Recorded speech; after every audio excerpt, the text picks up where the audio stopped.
What's going on, motorsports fans? This is Jared here with the bearded garagistas. Always with me is my brother Brett. How you doing? What was with the delay? Where are you? I'm only trying to introduce you over here, and you got like a 10-second delay. I was trying to make it like, all right, whatever. All right. Well, we're going to talk about in this episode. Is he there? Is he not there? Oh, he's there. Yeah, I didn't know. So we're going to talk about in this episode, and I know we're a little late to the game, but we're going to talk about some Le Mans news and some Formula E news, and we're going to talk about the first couple of races at Sebring, but we're going to save the entire Sebring episode for an episode after Sebring, which is happening tomorrow, right after this. Because Jared has a hard-on for Sebring now. Yeah. Shush!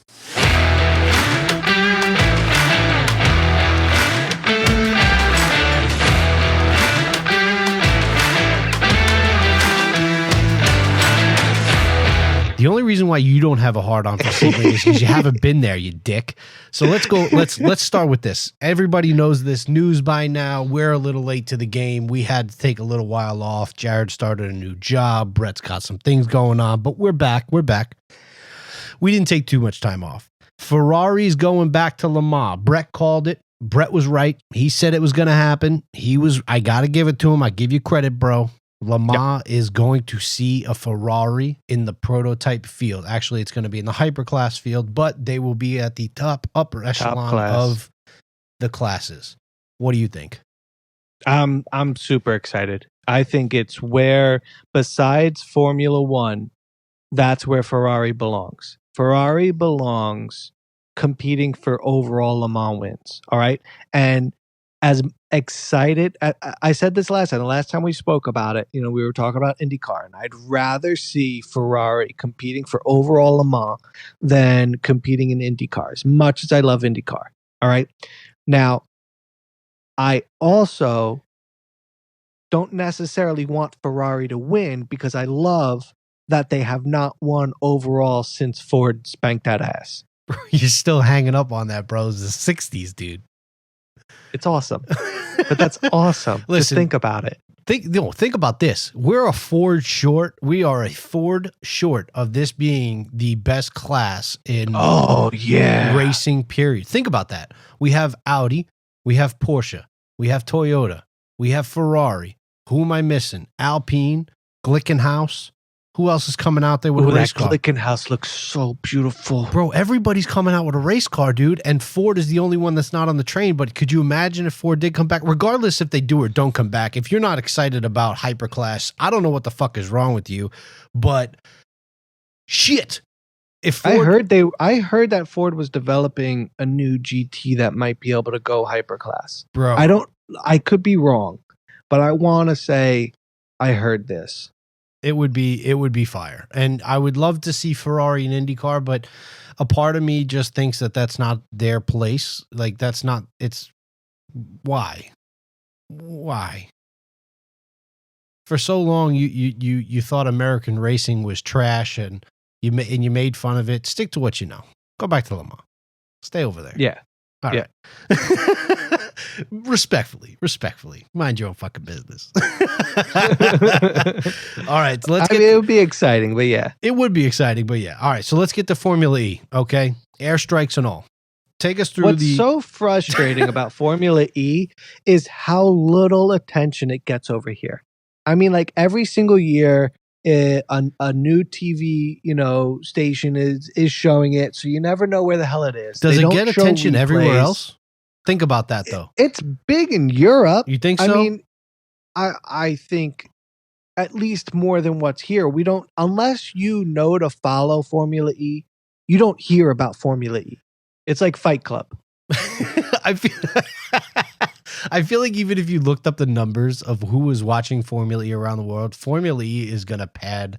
I feel like they'd pad the statistics. Does that make sense? Like they'd be like, you know what? We can't really tell them that we're suffering and that this is shit because we've dumped so much money and time into it. Let's pad the numbers a little bit so everybody thinks we're getting a lot of followers. Can they do that? I think they could. I think they would. I don't know, but I feel like I don't know. I kind of get the feeling like if there's a shady race series out there, it's Formula E. You know what I mean? Where like I could totally It's the see innovative them one. It's pulling the like what was some, that like, concert they had where like they sold it off as being like this best concert. Ja Rule was a part of it, and then it like turns out that Fire Festival or whatever the fuck it was. I feel like Yeah. that's Formula E. Like Formula E is selling this thing like this is the top upper echelon of sports. This is the future. And underneath the covers, you pull back the covers, and it's like some chick with hairy legs and hasn't clipped her toenails in 3 months. Every single time that Formula, you're crazy. Every single time that Formula E is not racing, that's how I feel. I feel like, oh, whatever. It's bullshit. Like, don't take, whatever. Sounds bad. It's not worth my time. Like, and that every single time that Formula E is not running, I get so disinterested in Formula E. And then I watch a race. And oh my goodness, it's so competitive that I immediately remember why I like Formula E. I mean, just they still got to work out some kinks. I thought the Dariyah Eprix were kind of boring, other than like 1 or 2 spots where it was kind of a crash with no pit stops, no real strategy other than like when they're going to swing off the racing line to go pick up the Sonic rings. Like I'm not really. Yeah. The Sonic rings. Yeah, it's like the mushroom from Mario Brothers. You gotta go off the beaten path a little bit to get the mushroom. You know what I'm saying? I hear you, and you know what? I agree that an Eprix, especially the Dariyah Eprix, would have been so boring if it wasn't for the accidents. But you know what? They happen. So you got to include them there. Now, one of the things that I think leads to why the Dariyah Eprix didn't hit it off for you was that all of the usual guys vying for wins were all the way at the back. And that goes to how Formula E does qualifying. So basically, instead of having all the cars out there at one time and putting in the best lap like Formula One does, and a lot of other racing series, Formula E breaks it up into like 5 or 6 cars going at a time. And the way that they decide who goes first rather than last, right? Because everybody knows that a racing track will develop and get faster and faster as time goes. So who goes out first? Who gets that non-rubbered in track? So the way that Formula E does it is the championship leaders go out first. And I think that's how they do it on the first race. But going forward, it's always based off of how you finished the race before. So because there's no race before for the first race, they go off of championship order from the year before. Okay? But those cars are completely different. The championship leader, winner last year, Diaz Techeetah, they're not shit, but they could be shit and still going out and qualifying first with a very slow car, and then they're screwed. So nobody ever wants to go first in Formula E qualifying. So normally it can be, it'll go race by race. If you win the race, then you're going to be shit qualifying the next time, and vice versa. Yeah, but you know what? I thought the race, the first race wasn't bad. The first race, it was definitely dominated by De Vries. The guy just took the lead and took off. Oh my goodness! I was not expecting practice, qualifying, just dominated. Yeah, I wasn't expecting him to dominate so much this year, but I mean, apparently, he's doing phenomenal. The bird crash hurt me because I'm a Sam Bird fan. All right. Yeah. I'm not saying I'm like a fanboy because I don't really follow him or the sport that much, but I enjoy watching him race. I enjoy watching him the chances he takes. I enjoy his skill. I enjoy how he gets that car around the track, and that was definitely not his fault. Nope. I think that was I can't remember who the other driver involved in that was, but that was Alex Lynn. Yeah, that's it. That was just trash. So the second race was actually won by Sam Bird, and yeah. Say again. What do you got? What you said? Yo, Jaguar. Oh my goodness, did they freaking luck out? But like, how smart of a play to go and get Sam Bird, the only guy who has won a race in every single season of Formula E. Yeah, And Sandbird's kind of like the Fangio. He's like Fangio Jr. of Formula E. Like if you, it doesn't matter what car you put him in, he's gonna perform. And I like that. And he needed that win after crashing out of the first race, because I feel like if he comes out of Diriyah with no points, I feel like, you know, that just brutalizes his championship hopes with how they do the qualifying and things like that. So I think that now with the win under his belt, even though he crashed out of the first race, I think that's huge for him. Yeah, I mean, you know, there's a lot of strong lineups in Formula E. I mean, you got Antonio Felix da Costa and John-Eric Verne at Diaz de Cheetah. That's like top notch. Yeah, but you in got both races Stoffel they Van Dorn were and nowhere De to Vries be of seen. Mercedes. You got Andre Lauderer and Pascal Wehrlein at Porsche. That's incredibly strong. But Jaguar's up there too. They got a really strong lineup, and I think that that's all that Jaguar was missing in the past. So I'm looking for a lot of big things from Jaguar this year. Diaz de Cheetah is going to bounce back. They always do. Mercedes is looking strong. Honestly, I don't know where Porsche was. They weren't competing as strongly as they were in the past. Audi's a fraction of what they used to be. I mean, I feel so bad for Lucas di Grassi because he helped start Formula E. He went in with Abschafter Racing. Audi comes in and buys Abschafter Racing and makes it Audi. And then Audi goes, sorry, deuces, we're out. And doesn't even sell the team back to Abschafter Racing, which now you can read into them firing Daniel Abt last year, who's the son or grandson, a descendant of the Abt family. And they're the in-house tuning company for Audi. Yeah, Abt and that's also where that had relationship is. He's also had his issues in, he's not squeaky clean. So no, but now you got basically Audi couldn't make a deal. So now it's up to the FIA and Formula E to sell that team. Audi's totally out of it. Totally out. They get no proceeds from it. As far as I'm aware, they get no proceeds from the sale. Damn. And it's not even up to them as to who their team goes to. Yo, I'll give them $100 to drive the car around the track a couple of laps. I don't think that's going to be enough. What about? Listen, let me ask you. If you didn't watch the race, the second race was worth watching mainly because of the crash that happened. How did they not pick that up on not one camera on the whole damn track, but some dude with a cell phone grabbed it? Ridiculous. But that crash, that was nuts.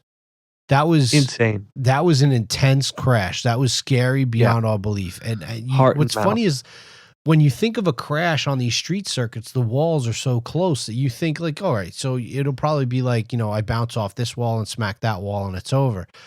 When you start seeing these cars flip end over end in a tight little corner track, in a tight little track like that, it's a little nerve wracking because you don't know if they're going to go out of the track. You don't know what's going to go on, Then he got some height. There were a lot of surprises in the Eprix. I mean, the first one, I don't know if you saw this, but they were doing that little light show where they turned off all the lights and went around the track, and then they were turning on the lights to just spotlight the drivers.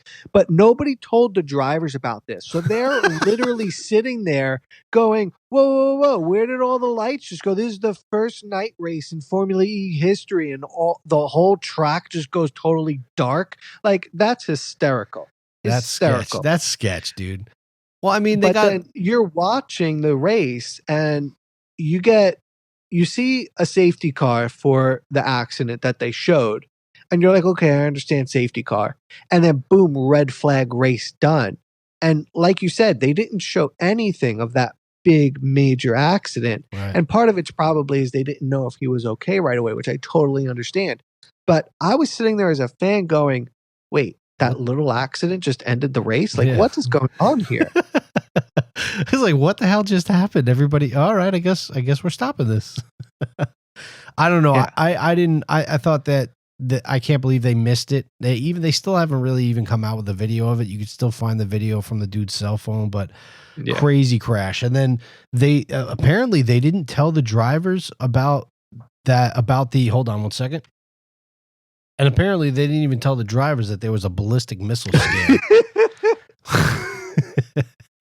I don't know why you're laughing at that. Just went right back into it. Yeah, you just got to go right back into it. You got to go right back into it. All right, go. Yeah, and I'm going. They didn't tell the drivers there was a ballistic missile scare. The rockets were fired by rebels, intercepted by the United States. The Nobody even decided to tell the drivers. But does anybody look at that and go, "Oh wait, shit. Formula One's going to Saudi Arabia later in the year." Now, I don't know where Diriyah is versus where I think it's I want to say Jeddah. Okay, like I don't know. Did you see that track? That paperclip looking motherfucker, oh my bro! Goodness, it's so bad. It's atrocious. So bad. I might start drinking way Bad. early, and Hey, possibly want to take take a guess? What track designer's involved? Oh no, Herman Tilke. why do they keep calling this guy? Listen, But listen, I'm not going to say he has some bangers. yeah, right? but you got to switch it up. You can't you just keep give going to the him- same guy. But you give him the most narrowest place where he could possibly create a track.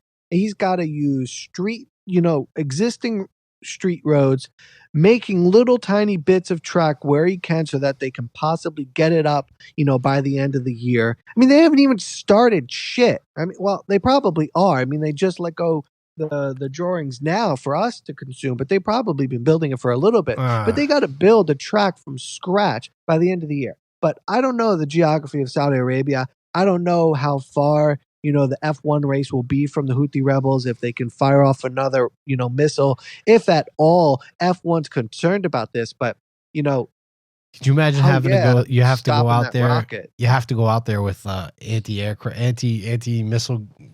technology and shit. I can't. I can't believe that. And that's rough. That's rough. I'd be a little nervous if I was a Formula One driver to go back there. Hell yeah. Well, there's already red flags about going there in the first place because everybody always says human rights. I mean, Bernie Ecclestone said, if we were going to stop human rights violations, like actual human rights violations, not just what's caught and what's talked about, but human rights violations, across the board. Bernie Ecclestone's like, we wouldn't race anywhere. But I mean, that was, he answered that when they went to Azerbaijan. So, I mean, there's accusations everywhere, but there's a strong point for not racing in Saudi Arabia with their laws towards women and stuff like that. Yes, it's progressing, but nowhere close to where, a lot of the rest of the world is. So there's already a lot of heat around Saudi Arabia. Now you're going to put in the danger of Houthi rebels firing off missiles left and right. I mean, I just love hearing you say Houthi rebels. All right, scary stuff, man. It is a little scary. So let's talk real quick. They need Israel's Iron Dome is what they need. Hell yeah. I mean, they got the money for it. Go ahead and do it. I will tell you this. NASCAR has been eye-opening this year. We have had how many races? 4, 5? I can't keep up. We've had a lot of races this year, all different winners. The racing has been exciting. NASCAR this year, not too bad. I've had the time to watch it. I've had the time to kind of, sit back on a Sunday and crack a beer and watch a race. And I gotta say, it's been pretty exciting watching it coming down to the last couple of minutes. I think I'm just saying, I think that their marketing is like self-prophecy of best season ever. Like they're pumping that so much. Best season ever. It kind of is, though. And you know what? It's freaking come true. Yeah, it kind of is, though, because we got different winner each season. I mean, my guy Denny Hamlin is up there, but he hasn't won a race yet, but he's still, I think he's top of the leaderboard right now, which is pretty interesting, not winning a race. All the normal guys are kind of in the hunt, but none of them have really won a race, I think, except I can't remember off the top of my head now, but it's been there. I will say the biggest disappointment is definitely Wallace. Bubba is nowhere to be seen. He was kind of there hanging on in the beginning of the season. Now he's kind of hitting a rough patch, and I don't know where he's at. So let's see if he can kind of make his way back up to the front. That's really all I got about NASCAR. This was really kind of a short episode. Tomorrow, we're recording this the night before Sebring. I have to be up tomorrow morning at 04 to drive all the way up there and get ready for the morning. I rented a long lens that I'm really excited about. I'm going to go hang out with my buddy Tyler, who you know from our last Sebring episode. No, was our Sebring episode or our Daytona episode? 24, It was man. our Daytona 24. Sorry about that. It was our Daytona 24 episode. But we're going to actually, we've already been talking to Tyler. Brett and I are going to bring Tyler back for another Sebring episode after this Hell yeah. Sebring. After we kind of get home and review. If you haven't been to one of those endurance races live, you kind of lose a lot of actually what's going on. I actually went one time with Rob Woodham, another great photographer. Look him up on Instagram under Rob Woodham. He actually runs around with a little radio in his ear so he can listen to the race. And a lot of the people who are watching at the track, they'll do that. But me and Tyler, we just run and gun with the cameras. We got way too much stuff to carry, so we kind of ditch the radio.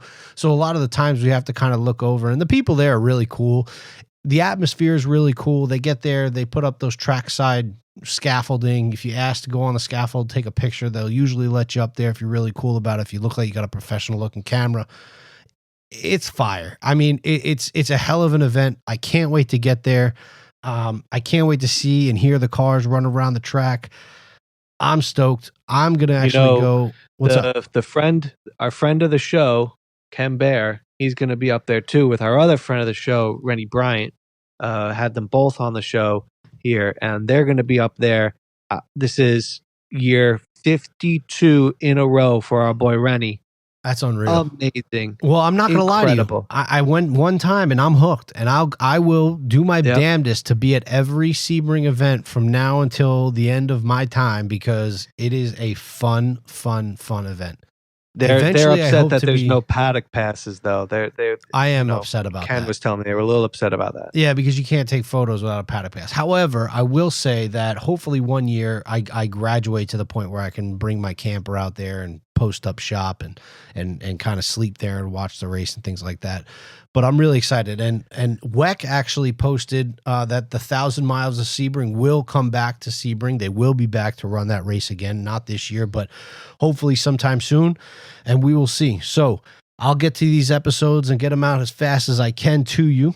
And we will see you after Sebring, and we will also try to get you some new interviews. We got a lot coming up. We got reviews to Drive to Survive. We got the Formula One season kicking off. IndyCar is going to be kicking off. You're going to be hearing a lot more from us. It's springtime, baby. Motorsports is back. beardedgaragistas.com. 5 stars on the podcast. Like and subscribe on YouTube. Comment, reach out, message us. If you want to chat, let us know. We will talk to you guys soon. Peace. Peace.